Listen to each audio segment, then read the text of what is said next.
this duty thing and this stuff we're handling now, we're in another section of Lifestyle of a Believer dealing with the mind. And man, oh man, there's so much here. It's hard to just skip around, so I'll start systematically. Keep in mind we're going back to the Blue Book. And if you don't have a copy of the Lifestyle of a Believer, get one. Talk to us or something. We'll make you a copy. We're on page 3 now, top of the page. We're going to 3. Yeah, we're on to 3. The conduct or behavior of an animal is prescribed by its physical constitution. There's so much about this that is so scientific in nature. See, the way the mind works, it's not where everyone's mind works differently. Baloney. Everyone's mind works the same way. There are different thought patterns in people's minds because of how they've lived, where they grew up, their parents, their environment, etc., etc., etc. But it was on page 3 before we had to deal with some things. Biologically, we were talking about the mind. The reason some of these things are so familiar to everybody is because everyone's mind, their brain biologically is the same. There may be different thought patterns in their mind. There's the chemical side, of course, the brain, physical chemical side, and then the mind. The actual thoughts that flow through that brain, like the difference between the object and the subject. Once again, there's the physical underlayment, the brain, of the mind, the overlayment, if you want to call it that. Biologically, man, Homo sapiens, is an animal. However, when a person is a Christian, he or she is more than a physical and mental being. He or she has a spiritual side which no other animal, human or beast, has. Instinct is for man and animals, and innate, we know that means inborn, inbred, hereditary, inherited, latent. Psychological, you know what that means. Psyche, the mind. Psychophysical, now we're talking about the mind and the body connection. So the psychological, the study of, or the science of the mind. Psychophysical, the connection of the mind and the physical body. Mental disposition. Mental disposition. It's your leaning, your prejudices, your judgments, etc. What is your disposition? Your leaning. How are you leaning? Leaning towards, see? Which leads to action in a certain way. Did you catch that? It leads to action in a certain way. Instinct is for man and animals and innate. Psychological, so that's the mind, kind of mindset, not mindset, but the way the mind works, operation of the mind, then the mind connection to the body, and then mental disposition, which we could say mindset is another way of using that, which leads to action in a certain way. Everybody has that. Animals will act in a certain... You corner an animal, there must be certain animals that will act differently. Right. Well, Some will act like they're asleep, sure. Some have a hard shell, so there's a psychophysical, understand, they have a shell, so because in their situation they curl into a ball, making it difficult to attack them. Certain other animals excrete something where if you bite them, it's horrible tasting. Other animals, if you bite them, there's poison. There's smell, oh, corner me, here you go. Woohoo! For skunks. Man has also certain instincts that are just a part of his physical makeup. Now that can be adjusted in man based on man's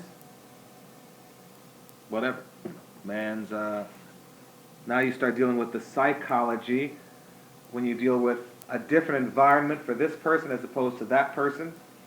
We learned in the class, foundational class, that man basically only has 2 fears that they know of at birth, the fear of falling and the fear of loud noises. All other fears are learned.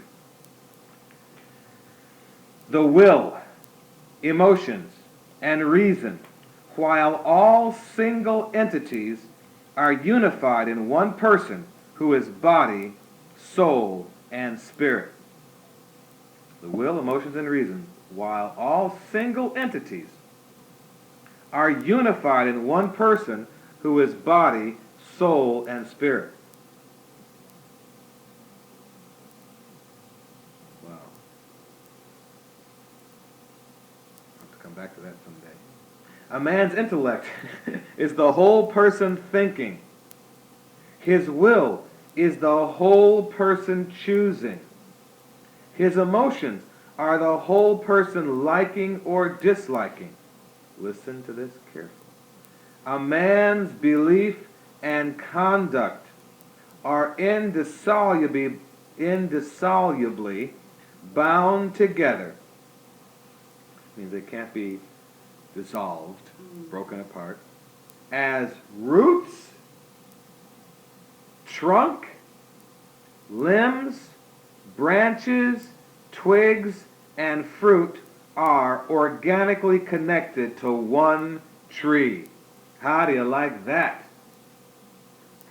Back to the roots. Back to the roots. So with the root there, you're going to have a trunk.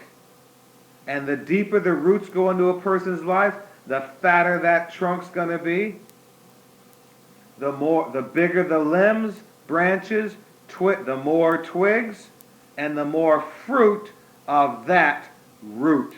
Correct? Doesn't that fit? Like a hand fits in the glove. As far as the root, the longest root goes, that's how far the longest branch goes. That's it. So the longer out, the further out the roots go, that's how far the branches will go. So you see the amount of work.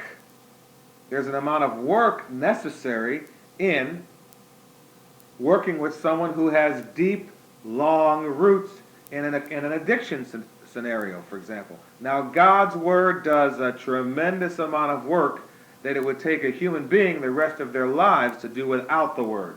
And they still would never get it done. Because the Word does more. Be all you can be. Go Word. Where is that in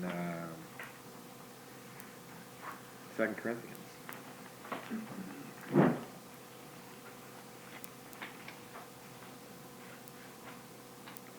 See, where you learn that the 2 Corinthians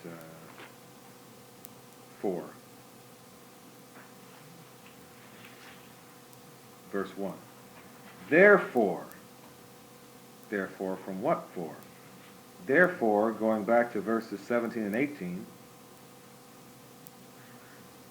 where it talks about what you look at and you become, from glory to glory. Therefore, seeing we have this ministry, as we have received mercy, we faint not, but have renounced the hidden things of dishonesty. These are the shameful, secret things. Renounced. How did they get renounced? Let's see what the word renounced is in your dictionary, in the concordance. Renounce. It's apipon. Apipon. To speak out or off, i.e., to the end. In the New Testament, only middle. To speak oneself off from anything. To speak oneself off from anything. Renounce, disown. How do you like that? To disown. That is not me. This is me. We disown that other stuff. Pretty clear, huh? Now it gets to the part where I don't know what you're talking about. That's right. You disown. I don't own. That's not me. I don't own that. But as long as someone wants to still own it, they like certain parts of it, see? We talked about this. They remember, they fantasize about being stoned, riding in a car, feeling the wind in their hair. But they stopped just short of going to jail that night. Or the next day losing their job and then having nothing to eat. Why don't they remember those things? Because that spirit doesn't want them to remember those things now, does he? Because you wouldn't go there again. Until you're so gone, then the spirit will let you see other stuff. But it doesn't matter. You've condemned yourself so much now that you think you've got to do it and it's a part of it, and it goes from being something that used to make you feel good to something that really just makes you feel normal, to something that keeps you from feeling sick, to something that makes you feel sick and bad, but you can't stop it anyway. Just the roots get so deep that no matter what the fruit is, the tree just keeps producing.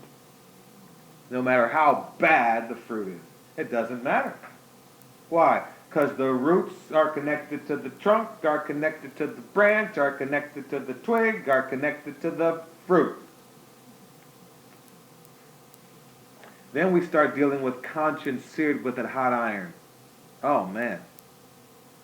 But what gets to these shameful secret things so that you can renounce them? The Word. They're shameful secret things. Hidden things. They're shameful, but they're secret. Only the Word has the ability. When you speak the Word, yes, as a speaker of the Word, as a teacher of the Word, sometimes you know everything. When you're speaking and ministering, everything you need to know is just I do. At least in ministering the Word, I don't. Some of these things may be a part of my ministry as a teacher, but there are times I just know everything going on that I need to know as I'm dealing with a situation. But the Word is so deep that the spoken Word handles things I do not know. As a matter of fact, the Word handles things the person I'm speaking it to doesn't know. Because they're hidden. They're shameful, secret things. And the roots go so deep, it's even hidden from the individual that you're speaking the Word to. Understand? Yeah. But when that Word gets there and the light of the Word shines on that, it enables that person to go, oh, that's not me. We have renounced the shameful secret things. That's what dishonesty is. Shameful. Not walking in craftiness. We were, though, weren't we? But then the Word gets in there, it handles what's in the conscious mind, and it gets down to the roots that are so deep that it's a part of the subconscious mind. And what was spiritually hidden gets spiritually exposed. Nor handling the Word of God deceitfully. Well, why would someone want to handle the Word of God deceitfully? So they can keep the shameful secret things going on. A believer, they handle it not only in ministry, but they handle it in their own minds and lives, where they won't allow that Word. See, it gets handled deceitfully.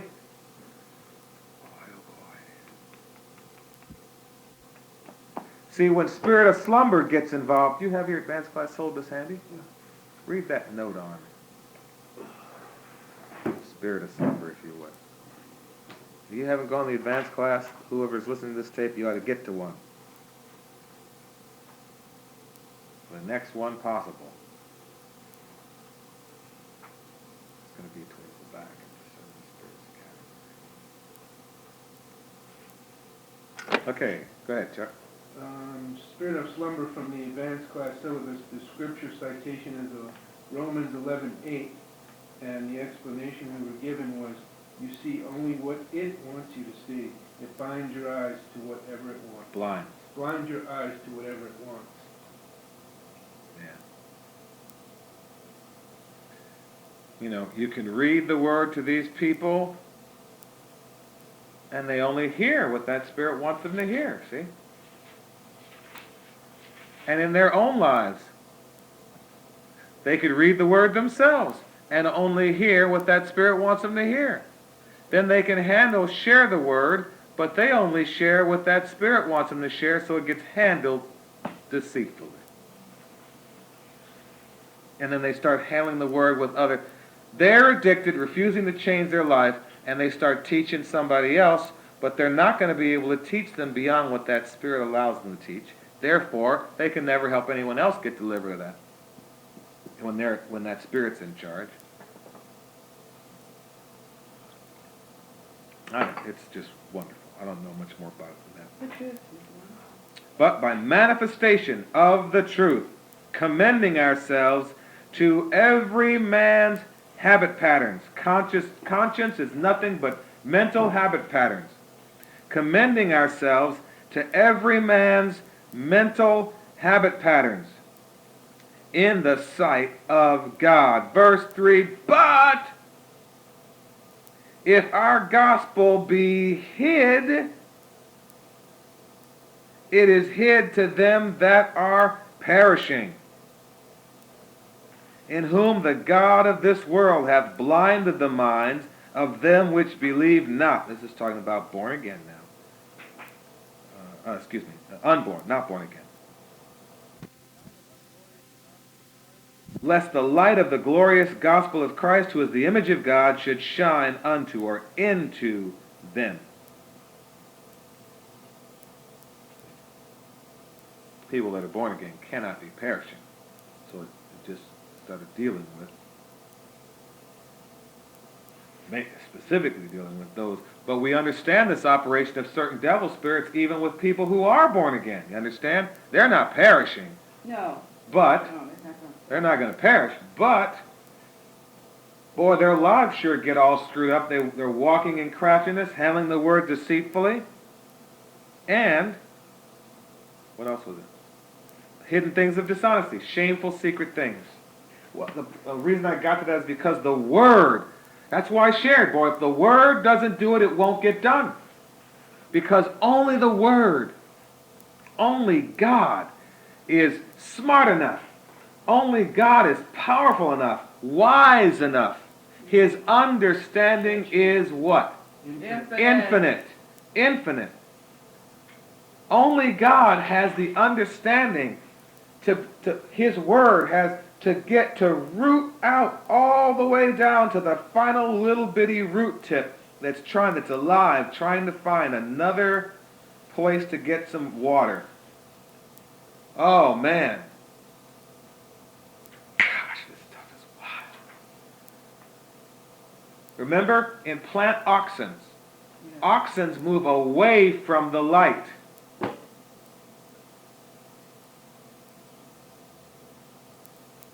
Physical light. Away from the light? That's why roots that have auxins move to the section, to the top of the root, or no, to the whatever it is. Yeah, to the top of the root, so that the root goes down away from the light. It goes Little hairs on the... right, and then it's pro-water. It has a function. That's why a plant moves towards the light, because the auxins go to the other part and grow. And they're away from the light, but when they grow like that away from the light, it moves the plant towards the light. It's just the way it operates. It's just interesting. Well,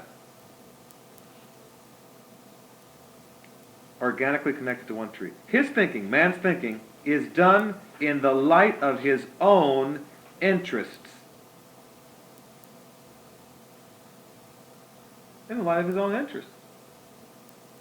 Whether they're his best interests or not, they're his interests. Right. His thinking is done in the light of his own interests. Well, there you go. You're back to the root system. His thinking is done in the light of his own interests.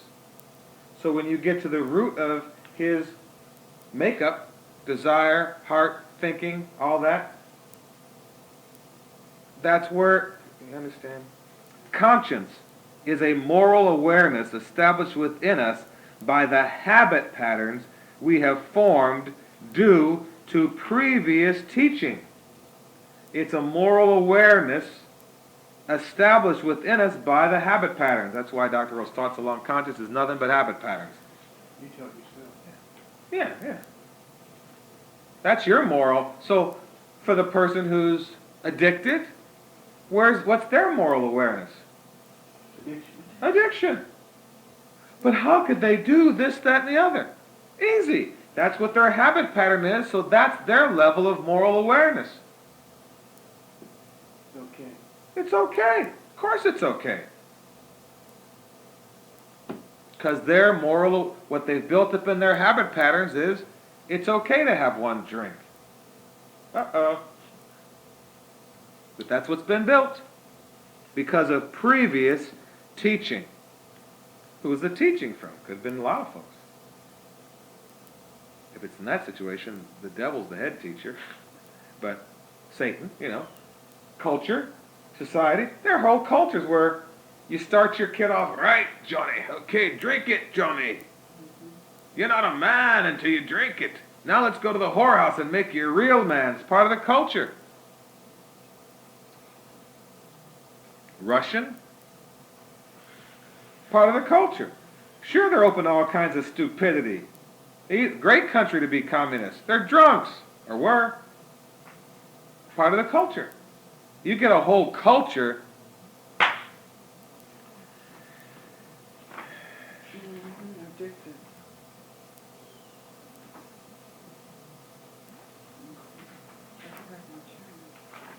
Oh, yeah. It's another section of Lifestyle of the Believer. It says, distinctive vice. Where is that? It may be on page... I don't know what page it's on. I thought it was back here on maybe page 13. Yeah, I just looked at 13. By gambling. Right. Oh, here it is. It says a very dangerous vice. Where is it's it? the end of 13, beginning of 14. The basic essence. Ah. The end of 13, beginning of 14. No, I'm looking for, it talks about alcohol and drugs. Okay. Yeah, it's on page 13, the second paragraph, third paragraph, I guess you'd say. It says, gambling is trying to get something for nothing. It is the distinctive vice of a degenerating age and nation, as are alcohol and dope. Gambling, see, is trying to get something for nothing. It is the distinctive vice of a degenerating age and nation, as are alcohol and dope. Evelyn mentioned China. One of the biggest gambling countries in the world is China.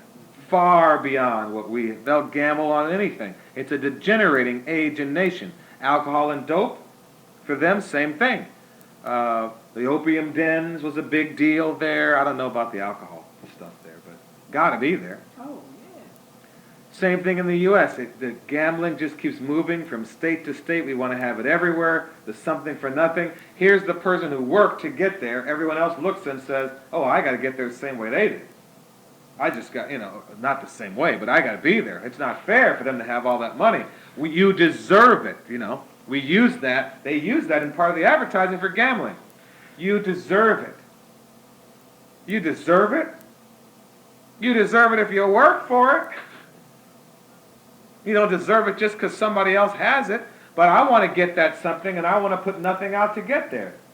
I want to have that good feeling too, but all I want to do to get it is just get drunk, get stoned, and then I can feel like I can conquer the world. Not building the attitude of success, victory, all that stuff in your mind. It's tremendous. Distinctive vice. That tells you that's something have we got work to do to turn the tide, the waves of unbelief in our country. In our state of Florida, where you look deeply, what have we gained by having the Florida lottery? Not one thing. Is education better? No. Are our kids smarter? The number one selling point is the better education. And it's a lie from hell. And our governor's in it. He may not have been for it, but he's still behind it, with it. Well, he has no choice, whether he is or not. Well, he had a choice, but the choice was be governor or not. Right. They had already decided that was coming in this state. When you ingest drugs and alcohol for that feeling, you're replacing the word. So in reverse of it, it's only the word can get rid of that, replace that feeling. That's tremendous, Chuck. Back to page 3. A person may be honest and sincere, yet narrow and prejudiced. What are they honest with? They're honest with their moral awareness. But if their moral awareness is the fruit of a poison tree, that's a legal term, fruit of a poison tree. You can't use the evidence if it's fruit of a poison tree. The evidence wasn't gained properly, it wasn't whatever, so it's still fruit of a bad tree. By their fruit, remember that's talking about the mind. We learned that in the Bishop K.C. Pillai tape. By their fruit ye shall know them, that kind of thing.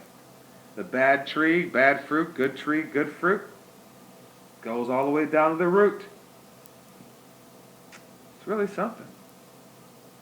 A man may know a statement to be true, yet deliberately desire to disagree, or being weak in desire, settle for less than the truth.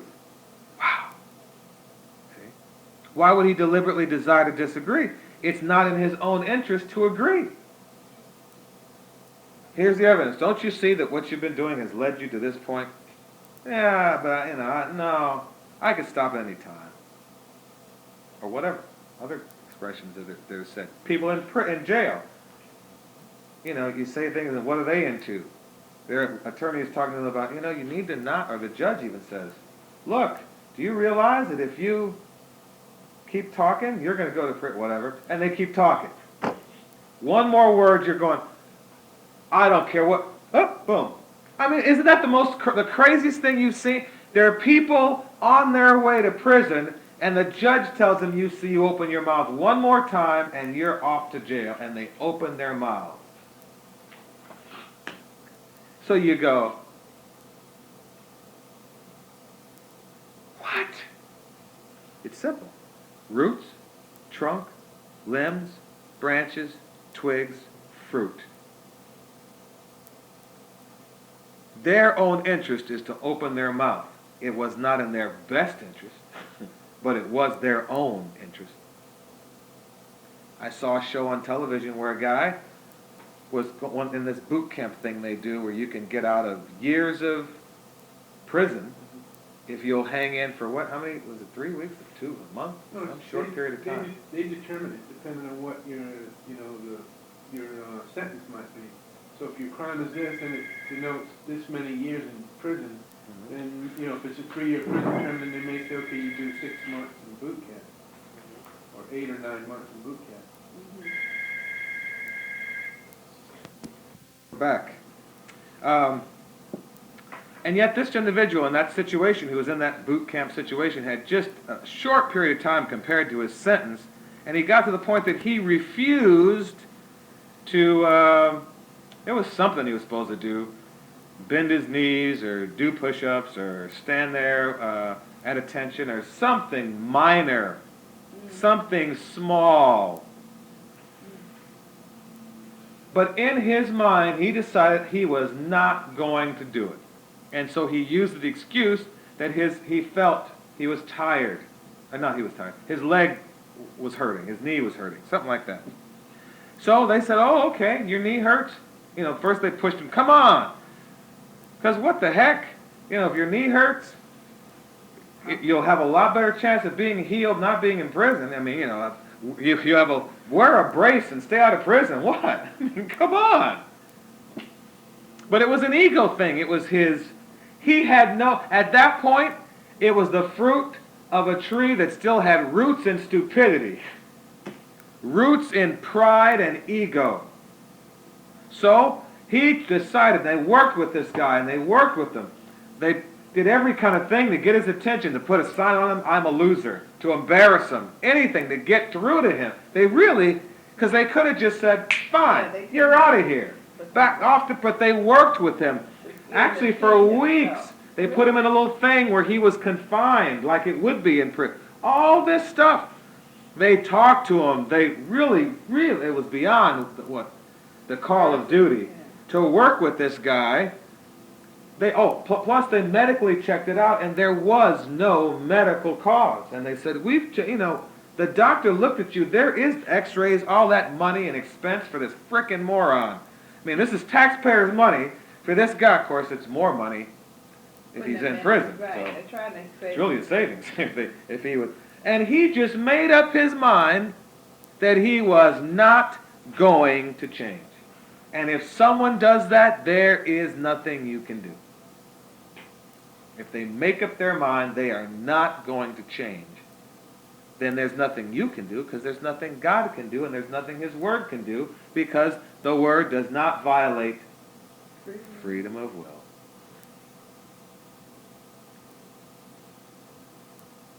So, but was he honest? Sure, he was definitely honest with his own root system. He deliberately desired to disagree, or someone being weak in desire, so you tell him, well, look, you can be healed, or you can have your needs met, All you got to do is keep working here. And they work for a week, a month, and then they don't have enough desire, so they settle for less than the truth. They don't have enough concern, clearness and concern, that was where we got off it. They don't have enough concern. It's not important enough to them. So the desire is too weak, so they settle for less. They don't get that whole picture. They don't get the deliverance. Deliberately desire to disagree. Either deliberately desire to disagree, or being weak in desire, they settle for less than the truth. They're not concerned enough. Or conversely, they're not concerned at all. See? A man cannot be argued into agreement on the Word of God, ethics, or anything else. Mm-mm. Now you can confront with the Word until they see it, but they still can't be argued into agreement.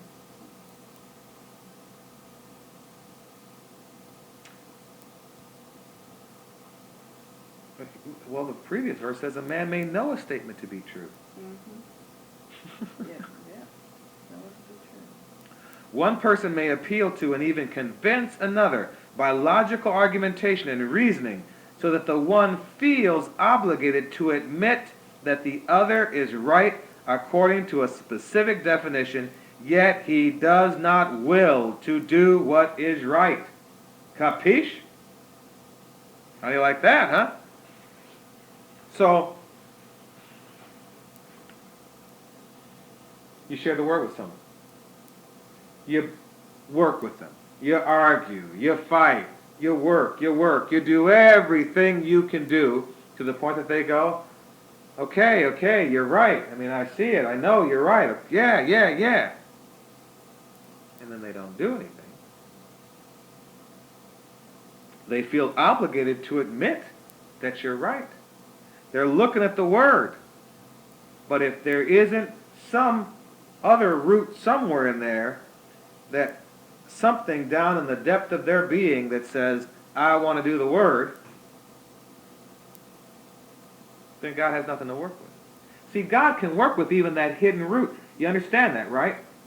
God sees freedom of will deeper than you and I do, because God knows the entire root system for whatever trees are growing. And somewhere, God sees that person really wants to move the Word, love Him, help people, so they don't die. I'm talking after born again now. They inject enough drugs to kill a horse and they don't die. Why? They wanted to, so it seemed, right? What they were doing, they already knew as they're taking it, this could kill me. And they keep doing it. Sure, I understand control, devil spirits, all that. I understand all that. And I understand the point before the control, that it still leads to that situation. And they know that. They know that what before the control takes over, they're aware up to that point. So why would God intervene when they know that the next steps lead them to a possible oblivion or death or whatever? Because God knows the heart. Who was that guy? You know that guy. The guy that went to, was supposed to go to Nineveh and went to Tarshish. Oh, the guy with the well, With the well. with the fish, big Yeah, fish. yeah. Jonah. Man, do we have to work We that got out. another book in there called The Foundation. Oh no, that's Jeremiah. Yeah, But we did have Jonah Jonah's too. in there too.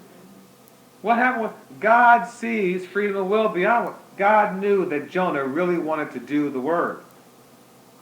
Even though Jonah's actions indicated completely the opposite. So you look and see God doing all these things and having a big fish ready, having him spit out on the shore, having to raise him from the dead, all that kind of stuff. We see that happen and you go, well, Jonah didn't want to go. God violated his freedom of will. God sees freedom of will deeper than man sees freedom of will. Because God can see all the way down through all those thought patterns, through the twigs, roots, all that stuff, to see, there's the root where this guy really wants to do it. My true freedom of will is what I'm doing right now. That's right. But it may take a while to get there for some people. And unless it's somewhere in there, you don't have a shot. So God keeps people, alive. Well, it's neat. On the other hand, he may desire to do what is right, but being weak of will or of renewed mind, he may fail to bring his good desires into concretion. So he deliberately desires not to, or being weak of will or of renewed mind. That's why it may take a lot of word to help someone who is weak. If they deliberately don't want to do it, there's nothing you can do at that point. Right. But if they're weak But if of they're will weak of will. or of renewed mind, we can come in there with the word, help to build the renewed mind, see? Teaching for hours every day. It's all a part of it, Chuck and Evelyn. It's all a part of it. It's not a shortcut if someone is weak of renewed mind. It takes time, energy, effort. It takes tremendous love on someone's part who's going to put in the time and energy and effort.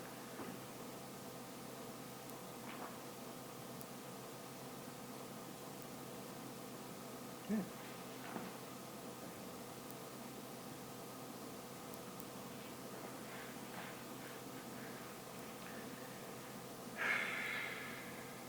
In other words, men cannot be argued or forced into agreeing on opinion or virtue. There's no sphere of human activity where ethics is not involved. Whenever men continue to choose evil, when they know good, the choice will always be what? Spirit influence. There it is. Whenever men continue to choose evil, when they know good, that choice will always be spirit influenced. Wow.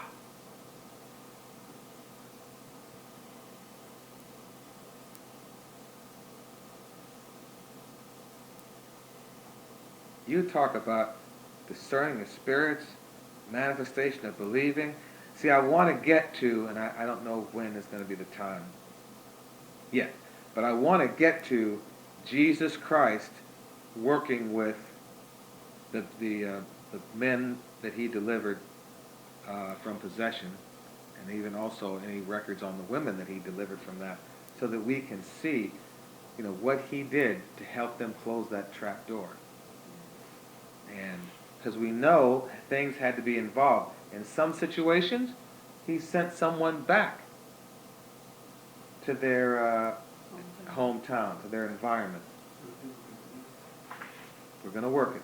But see, and knowing what we know, that can't be always the best, can it? Continue our saga.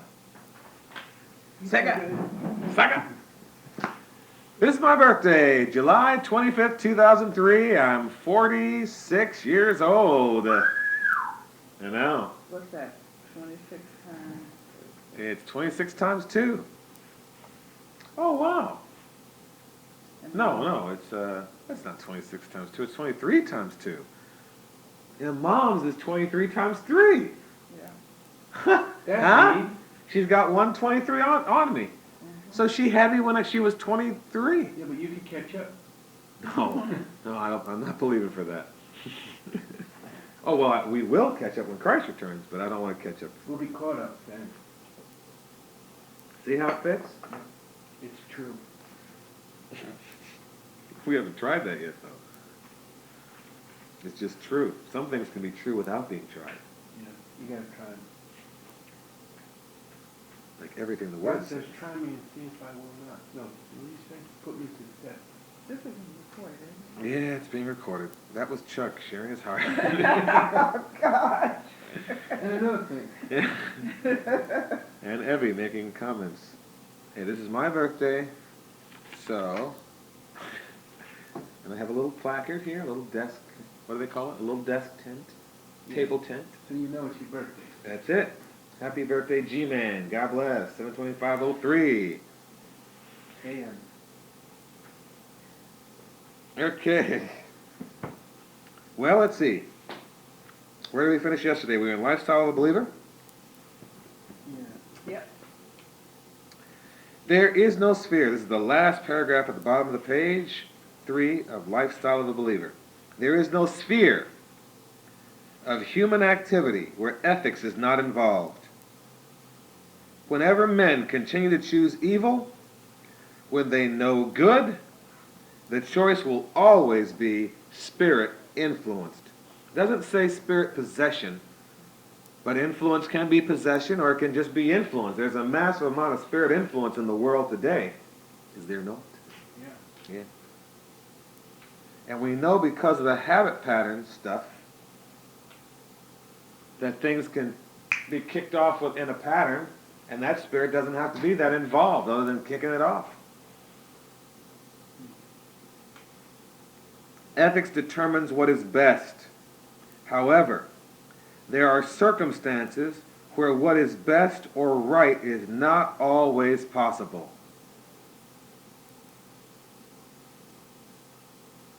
Each situation must be judged on its own merit, and above all, the motive must be considered. That's tremendous. See, the Word has what's best or right, but people get into situations where the best is no longer available. Boy, to just walk, to continue to walk to the best of our ability every day.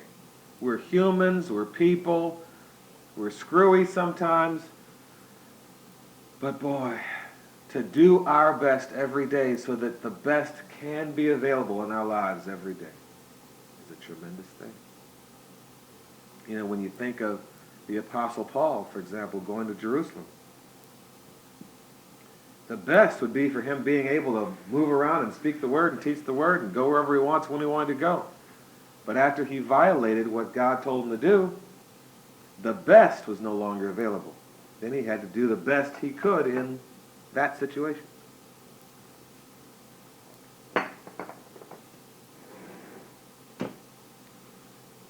Oh, that we would so walk that the best remains available.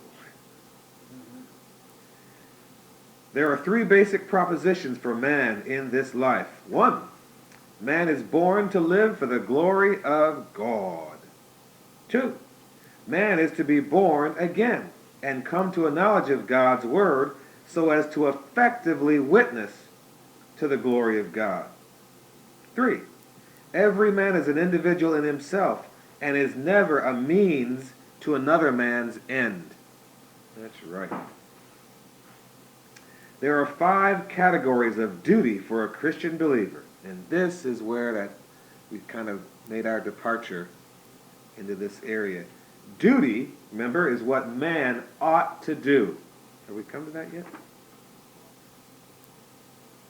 If not, we're coming to it.